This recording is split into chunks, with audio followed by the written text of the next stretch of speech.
Let it be a Nick and Jane, and let it be a Mr. Smith, a banker of Nick and Jane. They both keep their money in his bank. That's why we use the title Mr. Smith with respect. Nick really wants to buy, well, let's say Jane's bicycle, but he has no money.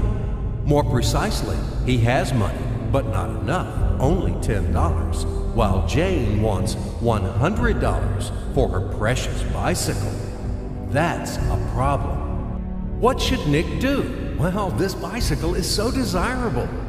He gives Jane his $10 as a deposit and asks plaintively not to sell the bike to anyone. He says that he will bring the rest of the money soon. At the same time, he runs to his bank, to the respected Mr. Smith, to get a loan for the missing $90. As ill luck, Mr. Smith has no money at this moment, but he knows perfectly about $10, which Nick gave to Jane. And where will Jane bring his money to? That's right. She will put these $10 in her lovely bank to the same Mr. Smith. Therefore, Mr. Smith asks Nick to come back tomorrow in the hope that tomorrow he will get these $10. And everything happens this way. The next day, Jane brings $10 to the bank. The bank provides Nick these $10 on credit. Nick immediately gives them to Jane. She again puts them in a bank. The bank again provides Nick these $10 on credit, etc. As long as Nick the fool will gather enough money for the bicycle. Don't you get confused yet? Be patient, I told you.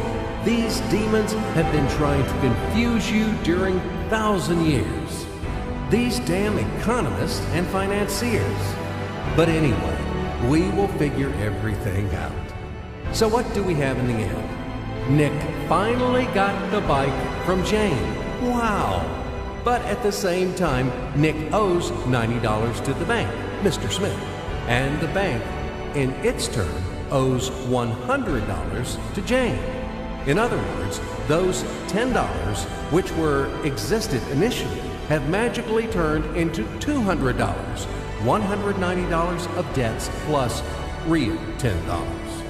But these $10 would also turn into $1,000, even in $1 million or $1 billion, if Nick would make a more expensive purchase.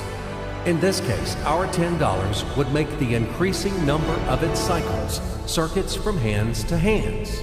That's it. So, what happens in today's world? SOS! It appears that banks also make money out of thin air and multiply them. Not only Fed can produce money, but banks either. In short, everybody can do this, except you and me. We are not in the business at this celebration of life. I would like to print or draw some money as well. In fact, these banks multiply money without any control. And we're still wondering why the banker lives better. What naive fools are we? Now it is clear why. The one who produces the money, of course, lives better.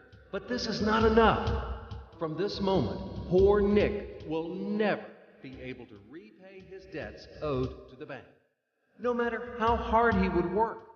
Silly Nick doesn't know it yet, that he's in slavery to the bank, in credit bondage forever, because those $90 which he owes to Mr. Smith do not exist in nature at all. Sly Mr. Smith made his money out of nothing. He created them out of thin air, just one click. And $10 turned into $200. Yes, but you can object